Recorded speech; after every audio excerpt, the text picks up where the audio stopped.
हल्का सा मौसम खराब है और एक गांव में स्कूल चल रहा है। प्राइवेट स्कूल में बच्चे पढ़ रहे हैं, लेकिन मौसम खराब होने की वजह से बच्चे पढ़ कम रहे हैं, शोर ज़्यादा मचा रहे हैं। जब बच्चे शोर मचाते हैं तभी उस स्कूल के सामने एक बड़ी सी गाड़ी आकर रुकती है और उस गाड़ी से गार्ड उतरते हैं। जैसे ही बड़ी सी गाड़ी से गार्ड उतरते हैं तभी जो बच्चे स्कूल में पढ़ रहे हैं वो खिड़की से देखते हैं और शोर मचाने लगते हैं कि हमारे स्कूल में तो आज कोई बड़ा आदमी आया है, बहुत बड़ी गाड़ी है और कई लोगों पर बंदूकें हैं। बच्चे हैं, जानते क्या हैं।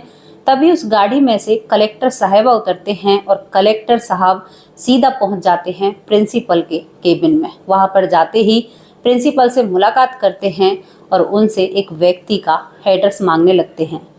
प्रिंसिपल साहब हैरान हो जाते हैं कि एक इतना बड़ा अधिकारी और क्यों एक टीचर से मिलने के लिए आया है, और वहां पर वो भी हैरान और परेशान हो जाते हैं। दोस्तों, कलेक्टर साहब को बिठाया जाता है प्रिंसिपल के जरिए और वहां पर उनका मान सम्मान किया जाता है। कलेक्टर साहब कहते हैं कि सर, मैं यहाँ पर मान सम्मान लेने के लिए नहीं आया हूँ, मुझे केवल एक व्यक्ति से मिलना है।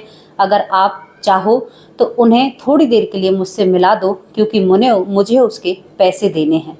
जब प्रिंसिपल साहब ये बात सुनते हैं तो कहते हैं कि अरे सर, ऐसा कौन व्यक्ति हो गया जिसने आपको उधार पैसे दिए हैं और कितने आपके पैसे हैं। तो यहाँ पर कलेक्टर साहबा कहते हैं कि कुछ ज़्यादा नहीं है, लेकिन आप उन्हें बुलाइए तो सही।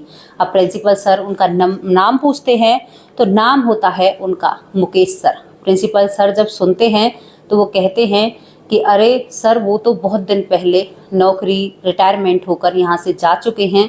अब तो मुझे नहीं पता वो कहाँ पर हैं, लेकिन उनके घर का एड्रेस पुरानी फाइल में पड़ा है। अगर आप चाहो तो वो मैं आपको दे सकता हूँ। अब यहाँ पर जो प्रिंसिपल सर होते हैं वो एड्रेस ढूंढते हैं, लेकिन उनके मन में बहुत सारी बातें चल रही हैं। बातें हैं कि भाई, इतना बड़ा कलेक्टर साहब पूरे डिस्ट्रिक्ट का, वो एक मामूली से टीचर का एड्रेस पूछ रहा है और कह रहा है कि मेरे पास उनके पैसे हैं। तो यहाँ पर जो प्रिंसिपल साहब होते हैं वो कह देते हैं कि सर, बुरा ना मानो तो एक बात कहूँ। तो कलेक्टर साहब कहते हैं कि हाँ, क्यों नहीं, आप पूछ सकते हो। बात पूछने के लिए और जवाब देने के लिए ही तो मैं हूँ। तभी प्रिंसिपल साहब कहते हैं कि आप कितने पैसे हैं और क्या बात है, मुझे पूरी बातें जाननी है। अब यहाँ पर कलेक्टर साहब कहते हैं कि प्रिंसिपल सर, अगर आप सुनोगे तो बस ये कहोगे कि क्यों मजाक कर रहे हो, लेकिन यहाँ पर प्रिंसिपल साहब बहुत ज़्यादा विनती करने लगते हैं और एक सुनकर कलेक्टर साहब भी अपनी कहानी सुनाने लगते हैं। कलेक्टर साहब कहते हैं कि साहब, सर, मैं जब बचपन में इसी स्कूल में पढ़ा था, तो यहाँ पर जो मेरे टीचर थे वो मुकेश सर थे। मुकेश सर एक बहुत अच्छे इंसान थे, वो हर किसी की मदद किया करते। अब हमारी क्लास चल रही होती है, तभी मुकेश सर एक सवाल पूछते हैं पूरी क्लास के बच्चों से। मुकेश सर कहते हैं कि अगर आप सभी को मैं 100 रुपये दूँ तो आप उन पैसों का क्या करोगे। तो सर, सभी बच्चों ने कहा कि मैं तो कुछ अच्छा सा खाऊंगा, मैं अपने लिए गाड़ी लूँगा, जैसे खेलने वाली गाड़ी होती है। कोई गेम प्लान करता है, कोई कहता है कि मैं तो वहाँ घूम कर आऊँगा, कोई कुछ कहता है, क्योंकि सबकी अलग अलग फरमाइश होती हैं। लेकिन जब मुकेश सर मुझसे पूछते हैं तो मैं सर से कहता हूँ कि सर, मुझे अपनी माँ के लिए चश्मा लेने हैं, क्योंकि मेरी माँ सिलाई करती है और उनके हाथ में सुई लग जाती है, क्योंकि उन्हें अब कम दिखाई देने लगा है। तो सर, मुझसे मुकेश सर कहते हैं कि अरे बेटा, तुम्हारी माँ को तो चश्मे तुम्हारे पिता भी दिला सकते हैं, तुम भी इन पैसों से कुछ खा सकते थे या घूम सकते। लेकिन यहाँ पर मैं मुकेश सर से कहता हूँ कि सर, मेरे पिताजी तो बचपन में ही मुझे छोड़कर चले गए।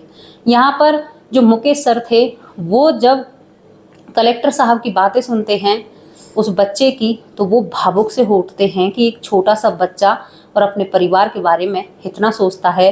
तो यहाँ पर मुकेश सर इस बच्चे को, जो कलेक्टर बना है, इसको 200 रुपये देते हैं और कहते हैं कि बेटा, 100 रुपये के अपनी माँ के चश्मे लेना और इन 100 रुपयों से तुम अपने खाने पीने के लिए कुछ ले लेना। अब यहाँ पर कलेक्टर साहब आगे बताते हैं कि मैंने जितनी भी पढ़ाई की है उसमें मुकेश सर का बहुत बड़ा योगदान है। मेरी ड्रेस से लेकर फीस तक जितनी उनसे होती थी वो मेरी उतनी मदद करते। आज मैं उन सभी कर्जों को चुकाने के लिए आया हूँ, क्योंकि उन सर की बदौलत आज मैं एक कलेक्टर बन पाया हूँ। यहाँ पर प्रिंसिपल वो जो पता ढूंढ रहे हैं उनके हाथ रुक जाते हैं और उनकी आंखों से आंसू निकल आते हैं, क्योंकि उस लड़के की बहुत दुख भरी कहानी थी दोस्तों। घर में गरीबी थी और माँ दिन रात सिलाई कर कर अपने बेटे को पढ़ाया था। अब यहाँ पर प्रिंसिपल सर एड्रेस दे देते हैं मुकेश सर का। कलेक्टर साहब तुरंत वो एड्रेस लेते हैं और बैठ जाते हैं अपनी गाड़ी में और वहाँ पर पहुँच जाते हैं जहाँ का प्रिंसिपल सर ने एड्रेस दिया है। वहाँ पर जैसे ही कलेक्टर साहब जाते हैं तो आसपास के लोग भी हैरान हो जाते हैं। जैसे स्कूल में हल्ला गुल्ला सा मचा था तो उस मोहल्ले में भी हल्ला गुल्ला मच जाता है जहाँ पर मुकेश सर का एड्रेस होता है। तभी कलेक्टर साहब उस घर में इंटर होते हैं, लेकिन वहाँ पर भी मुकेश सर नहीं मिलते हैं। कुछ लोग बताते हैं कि ये तो बहुत दिन पहले शहर जा चुके हैं। अब वहाँ के पड़ोसियों से मुकेश सर का दोबारा एड्रेस लिया जाता है और दोस्तों कलेक्टर साहब पहुँच जाते हैं शहर में जहाँ पर मुकेश सर रहते हैं। वहाँ पर बताए हुए एड्रेस पर कलेक्टर साहब जाते हैं और दरवाज़ा खटखटाते हैं।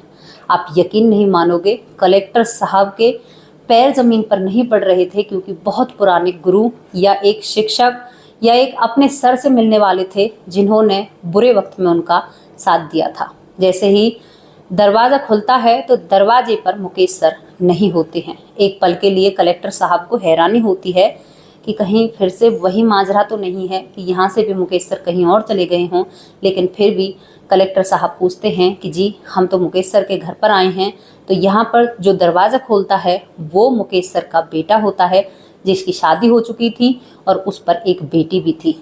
अब यहाँ पर जो मुकेश सर का बेटा था वो देखकर चौंक जाता है कि इतना बड़ा आदमी मेरे पिता से मिलने के लिए आया है। तो कलेक्टर साहब कहते हैं कि मुकेश सर को बुला दीजिए, हमें उनसे ही बात करनी है। तो मुकेश सर का बेटा कहता है कि पिताजी तो यहाँ पर नहीं हैं, जो भी बात है आप मुझे बता सकते हो। जब ये बात कलेक्टर साहब सुनते हैं तो कहते हैं कि नहीं, मुझे तो सर से ही मिलना है और मुकेश सर से ही मिलना है, बहुत सारी बातें करनी है, उनके साथ मुझे बात करनी है। जब ज़्यादा कलेक्टर साहब फोर्स करते हैं या दबाव डालते हैं तो जो मुकेश सर के बेटे थे वो कह देते हैं कि उन्हें तो मैं अनाथ आश्रम में छोड़कर मैं यहाँ पर रह रहा हूँ, यहाँ पर तुम्हारा कोई सरवर नहीं रहता है। दोस्तों इतने गुस्से में मुकेश सर का बेटा बात किया करता है कलेक्टर साहब से, क्योंकि जो मुकेश का बेटा था वो बड़ा ही निहाती बदतमीज और बेतुका व्यक्ति था। वो किसी से भी सीधे मुँह बात नहीं करता है। अब कलेक्टर सर यहाँ से भी मुकेश सर का एड्रेस पूछते हैं। कहते हैं कि भाई फिलहाल मैं गुस्से के मूड में नहीं हूँ, केवल मुझे अपने सर से मिलना है और तुम मुझे वहाँ का एड्रेस दो। बेटे से एड्रेस लेकर कलेक्टर साहब पहुँच जाते हैं उस अनाथ आश्रम में, वृद्धाश्रम में, और वहाँ पर जाकर उनके कमरे नंबर का पता निकाल कर वहाँ पर जाते हैं। जैसे ही वो उस कमरे में जाते हैं तो जो मुकेश सर होते हैं अपना एक पैर दूसरे पैर पर रखकर कुछ खोए हुए हैं, किसी चिंता में डूबे हुए हैं। कलेक्टर साहब मुकेश सर के पैरों में जाकर बैठ जाते हैं तो एकदम से उनका पैर नीचे रखता है, कहता है कि अरे भाई आप कौन हो और क्या काम है आपको, ऐसे कैसे आए हो। तो यहाँ पर मुकेश हैरान सा हो जाता है। तभी कलेक्टर साहब मुकेश के पैर पकड़ लेते हैं और पैर पकड़कर माथे को हाथ लगाते हैं, उनका आशीर्वाद लेते हैं। तो मुकेश जो अध्यापक थे वो और भी ज़्यादा हैरान हो जाते हैं कि भाई कोई लड़का है और जवान है और मेरे पैर छू रहा है और इसके पहनावे से लग रहा है कि बहुत बड़ा आदमी है। तो वो एकदम से बैठे होकर कहते हैं कि अरे भाई आप इतना कुछ कर रहे हो, मुझे बताओ तो सही आप कौन हो। तो कलेक्टर साहब कहते हैं कि सर क्या आप मुझे भूल गए, क्या आप वो 100 रुपये भूल गए। तो यहाँ पर जब कहता है कि मैं संजय हूँ, कलेक्टर साहब कहता है कि मैं संजय हूँ। और तो जो मुकेश सर होते हैं उनकी याददाश्त थोड़ी सी ऐसी हो गई थी, क्योंकि बुढ़ापे के दौर में चल रहे होते हैं, थोड़ा सा दिमाग पर जोर डालते हैं। तभी कलेक्टर साहब जो संजय होते हैं वो कहते हैं मुकेश सर से कि सर आपको 200 रुपये याद हैं। तभी एकदम से मुकेश सर को बात याद आ जाती है और मुकेश सर कलेक्टर सर के सर पर हाथ रख के कहते हैं कि अरे बेटा तू तो बहुत जवान हो गया और मुझे लग रहा है तू अच्छा खासा कहीं पर नौकरी कर रहा है। तो यहाँ पर जो कलेक्टर साहब हैं वो कहते हैं कि सर आप ही का तो आशीर्वाद है, आप ही की तो बदौलत मैं यहाँ पर आया हूँ और यहाँ पर एक दूसरे के दुख सुख का हाल लिया जाता है।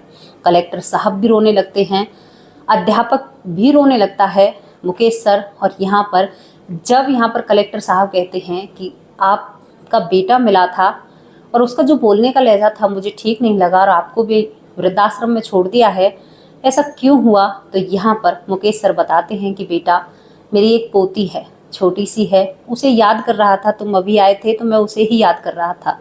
लेकिन मेरा बेटा इतना बदतमीज है कि उस बेटी से भी मुझे नहीं मिलने देता। और यहाँ पर मुकेश सर बहुत ज़्यादा भावुक हो जाते हैं। कहता है कि जिस बेटे को इतना पाल पोस कर बड़ा किया, जिसके ऊपर पूरी तनख्वाह लगा दी, पूरा खर्चा किया, उस बेटे ने आज रोटी तक नहीं दी। और जिसे मैंने 200 रुपये दिए थे वो आज मेरे वृद्ध आश्रम तक पहुँच गया, और जिस पर पूरी तनख्वाह उठाई उसने मुझे इस वृद्ध आश्रम में पहुँचा दिया। दोस्तों, यहाँ पर जो कलेक्टर साहब होते हैं वो मुकेश से जो अध्यापक होते हैं उनको आदर सम्मान करते हैं और कहते हैं कि अब आज से आप मेरे बाबूजी हैं, और क्योंकि आपने मेरा बुरे वक्त में साथ दिया था, अब आपको मेरे साथ चलना होगा।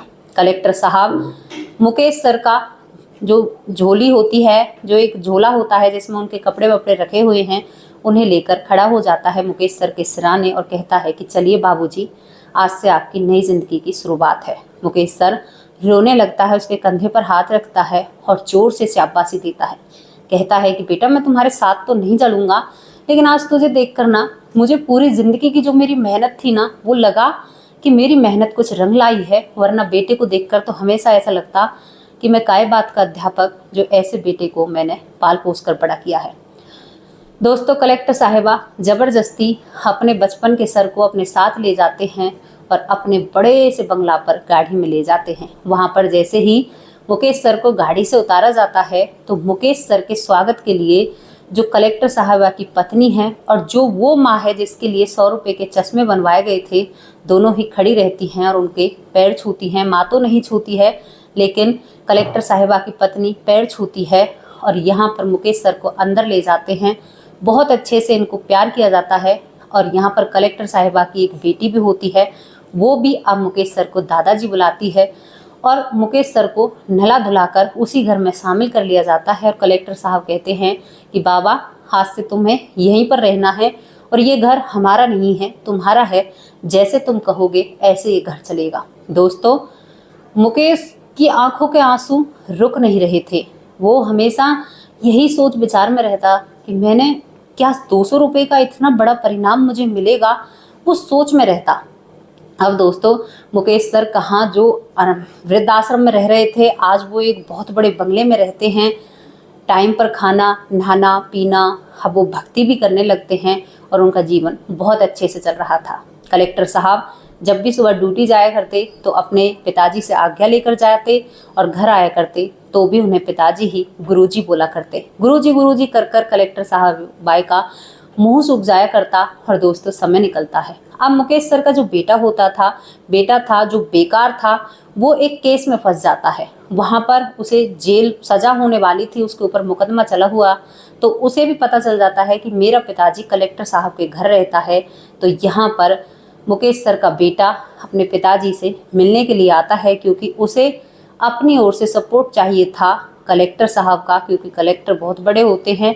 वो चाहते तो उनका केस रफे दफे हो सकता था। अब दोस्तों, जैसे ही मुकेश सर का बेटा आता है और बाहर खड़े गार्ड से कहता है कि अंदर मेरे पिताजी हैं, और गार्ड भागा जाता है मुकेश सर के पास। तो मुकेश सर जैसे ही बताते हैं, मुकेश सर को गार्ड बताता है, तो मुकेश कह देता है, मुकेश सर, कि मेरा कोई बेटा नहीं है।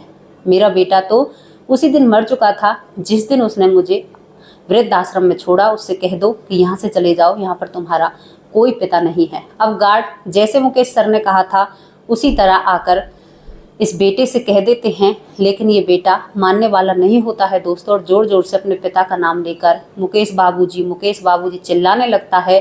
तभी मुकेश सर अंदर से आते हैं और दोबारा अपने बेटे पर जोर से चिल्लाकर कहते हैं, खबरदार, दोबारा अगर यहाँ पर आई ना तो मैं कुछ कर बैठूंगा, तुम्हारे खिलाफ कंप्लेंट दर्ज कर दूंगा। और सुनो, जो तुम भुगत रहे हो ना, वो तुम्हारी करनी है, तुम्हारी गलती है, इसमें हमारी कोई गलती नहीं है।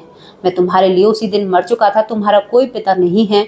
और वो अपने बेटे की बात भी नहीं सुनता है और अपने बेटे को वहाँ से भगा देता है। मुकेश सर दोबारा अपने महल में जाते हैं, अब महल ही मैं उसको कहूँगी। और शाम को जैसे ही कलेक्टर साहब घर आते हैं तो सारी बातें उसको बताते हैं। कलेक्टर साहब कहते हैं कि पिताजी, अगर आप चाहो बाबूजी, तो मैं इस केस को देख सकता हूँ। लेकिन यहाँ पर मुकेश सर कहते हैं कि नहीं बेटा, वो इतना अच्छा नहीं है, वो गुनहगार ज़रूर निकलेगा, उसने कुछ गलत किया होगा तभी उसके ऊपर ये केस है।